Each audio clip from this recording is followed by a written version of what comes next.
Good morning, everyone. This is your Professor Shaila Sharmin. Welcome to today's class. Today, we are going to discuss topic 9, and the title is groups. So, everybody, I'm sure, know about the meaning of groups. Group is where more than one people, actually, few people, work together, and there should be a shared goal. And in a group, people share and care. They also help each other. There is a sense of friendship or loyalty in different kind of groups. So from your childhood to adulthood, you are actually part of different kind of groups, like group of friends, group of classmate, group of co-workers, things like that. So working in a group, it's actually a big skill, and we will learn about more that why in an organization groups are very, very important. Actually, if any employee work in a group and where there is a good relationship between employees, it actually motivates them to work harder, to cooperate, or to be supportive of one another. So it's very, very important from organization's perspective as well. So let's discuss further. So what is groups? Group is where two or more individuals come together to achieve certain goal. So if there is only one people, you cannot form a goal. So it should be two or more. Okay, it should be two or more, and you should come across with some goal. Like when you are a group of friends, what's the goal? The goal is to have a good relationship, to share, to care, to spend some good time with each other. That's the goal of a group of friends. Group of co-workers, what's the goal? The goal is all together you will work harder, we will help each other in order to achieve the organizational goal. Okay, so in our classroom, we have a group of students and teacher. So what's our purpose? What's the goal? That we teacher, group of teacher, we provide education to you. We will try to make you understand the subject matter you are studying better.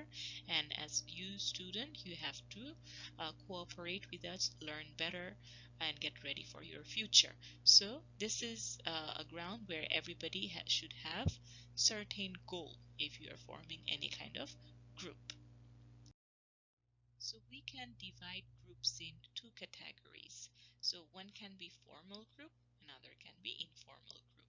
So formal group is where uh, it's actually work groups that have work assignments and tasks to achieve organizational goals. So if some employees are working in any organization and their target is to make profit, so that is formal group of employee.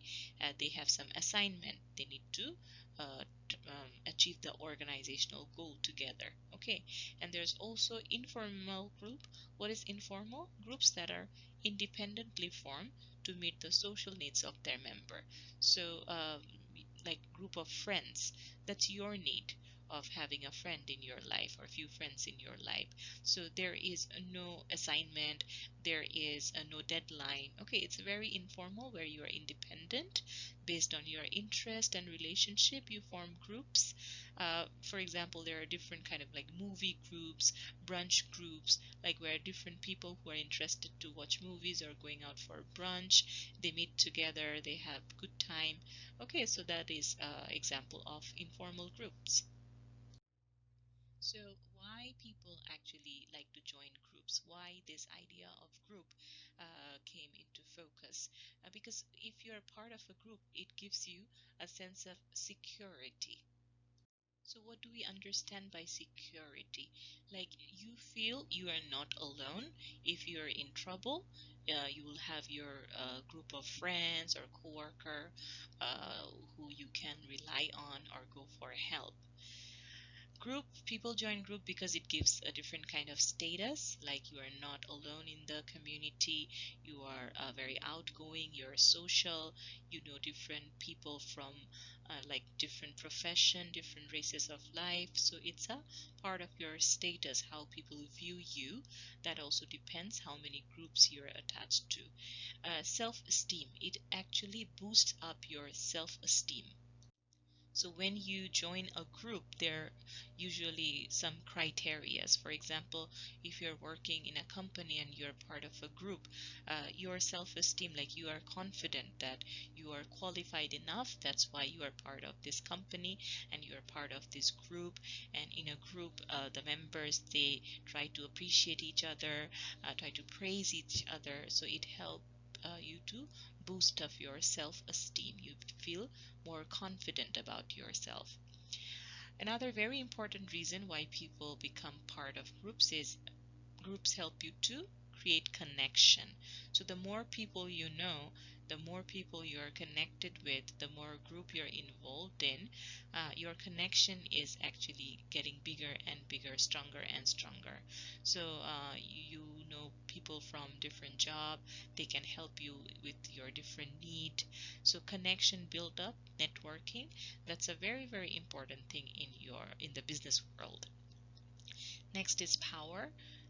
Group actually gives you a sense of power, that you're like part of a good group or a big group or a influential group. It gives you sense of like confidence and power, that you are part of this group. You're not alone. You are eligible enough. You are qualified enough to be part of a group, and you're appreciated by others. It's good for your mental well-being. Next is goal achievement. So when you're working with a group and you have a target, or if you have a goal to achieve, it actually help you to achieve the goal, because group member, they help each other. Okay, um, they help each other, they work together, they work harder in order to achieve the organizational goal or other goals set by the group. So there is a harmony or helping each other trade inside the group, so it helps you to achieve the organizational goal. Now let's talk about the different stages in group development. When you're planning to develop a group, you have to go through 5 steps. The first step is called forming. Forming is when members join and explain the group's purpose, structure, and leadership. I can give you a very real life example. Our classroom, like me as a teacher or you guys as a student, we are a group, right? And our purpose, our goal is to get good grades, to learn better this management studies, right? So when we first started our class, think about week 1 or 2.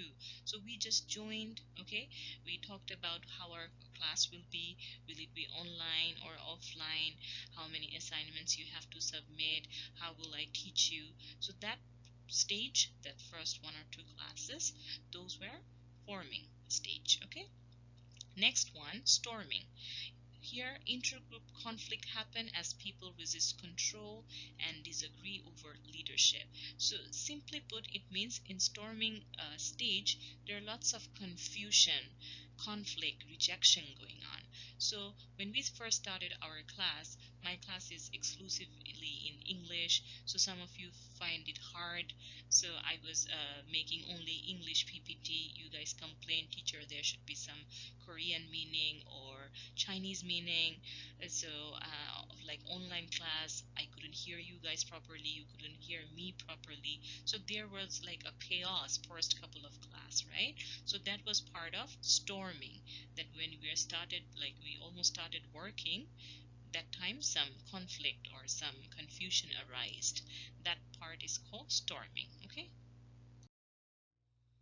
Next stage is called norming. So, norming is when close relationships develop in a group, because the group is much more organized. So, think about like our class. First couple of class were chaotic, but day by day, I am knowing you guys better. You're knowing me better. We are talking, we're coming to the class. We know that there will be online class and there will be offline class all together. There can be some problem, but I always upload videos for you. So even if there is problem with the internet or sound system, still the lectures are there. So we are like much more organized now, and even if there is any trouble, we understand each other, that it's a different situation, COVID-19, and we cannot go to the class properly. And online class, there are some trouble always. So now we are at a stage where we are organized and more understanding. That is the norming stage. Next is performing. Performing is a fully functional group. I think we are in performing group because we are done with our midterm. In the midterm, I gave you assignment. Everybody did the assignment. So everybody's doing the classwork properly. You know what to do, when to do, right? So you are fully functional. Next is adjourning. It's the last stage where a group prepares to break up. So that will happen at the end of the semester when you will be done with all your tasks. Okay, so you get a good grade and you say bye bye to Charlotte teacher. So that's the adjourning of our group. Okay, where we as a group we break up. So this picture can actually show you an example, visual example of different stages of group development. You can see that in the forming stage, different people walking different way. They're in the same circle, but like they're not very connected. And next one storming, they're trying to connect to each other, but they're like chaos and everybody is not in the same page, not in the same direction. And third stage, you can see it's very much organized, right? So everybody is listening to the leader, everybody is at the same page. Next one, performing stage, where you can see that there's a perfectly shaped star in the middle. They're done with their work, they're performing their best. And the last stage, adjourning, they're done with their tasks. Some members are leaving, some members are about to leave. So that is the different stage of group development. When people form group, they share some resources with each other. That's why that is another reason why people join some group. Okay, so what are those resources? For example, every member of the group, they have their own field of expertise, so they can share their knowledge with the other group member. So that makes the group more rich, and other people, they can also get advantage of your knowledge. They learn something new from yourself. Abilities or like skill, if you have some special skill or ability, that can be a resource for your group. So some member of the group is very good at mathematics or calculation, so if any group member is suffering from some problem with some financial issue, that person go to the person who is very good at math. So that people who's very good at math can help others with that financial problem. So you are also sharing your abilities with your group members. So that's a very big asset for your group. Personality and characteristics. Sometimes we involve people in our group just because we like their personality, their characteristics. They're very funny, they're very outgoing, they're full of life. So because of that too, that is also a very big part of group resource, because otherwise people who are not outgoing or outspoken or not fun, they cannot make a very good impact in the group. The group is always gloomy, so we need someone to make us laugh or make us try something new in order to bring excitement in the group or in our life. So when you form a group, in the group structure, first comes the part of role. So what is role? Role is the set of expected behavior pattern. If you're part of a group, you have your different task to perform, you have your role, and there are some expected job you should do, behavior you should behave, right?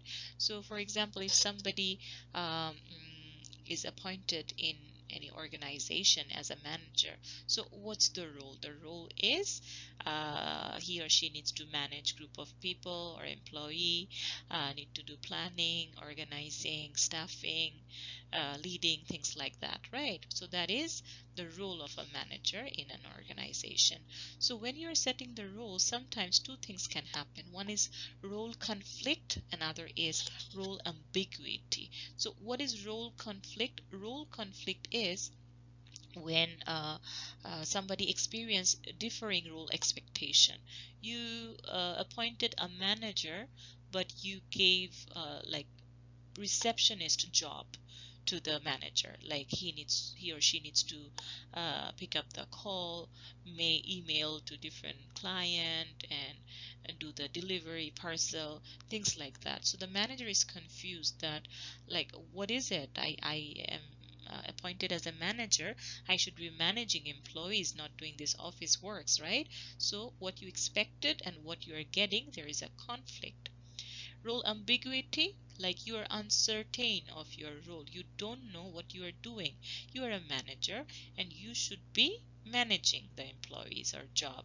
But instead of that, you are ordering coffee, doing the photocopy. So you are uncertain that what is it? What am I getting here? What am I doing here?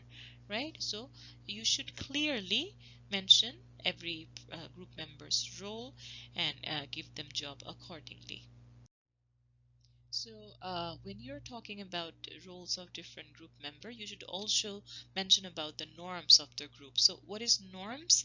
It's acceptable standards or expectation that are shared by the group's members. Okay, so you are a group inside an office, and this office maintains a dress code very strictly. Okay, so this is the norm. You should tell all the employees or the group members that our standard or expectation is everybody should come to office wearing suit, tie, formal shoes and clothings. Okay, so that is an example of norm. And there are some common types of norm we can see in different kind of groups is like effort and a performance. If you're part of a group, it is expected that you will give some effort, you will show some performance in order to achieve the goal set by the group.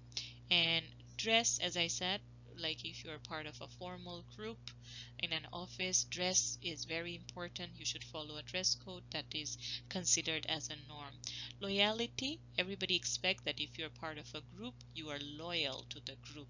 You can keep the secret in that is shared inside the group. If you're a business group, you don't share the business idea with people outside your group. Okay, you're very loyal and honest about your group activity.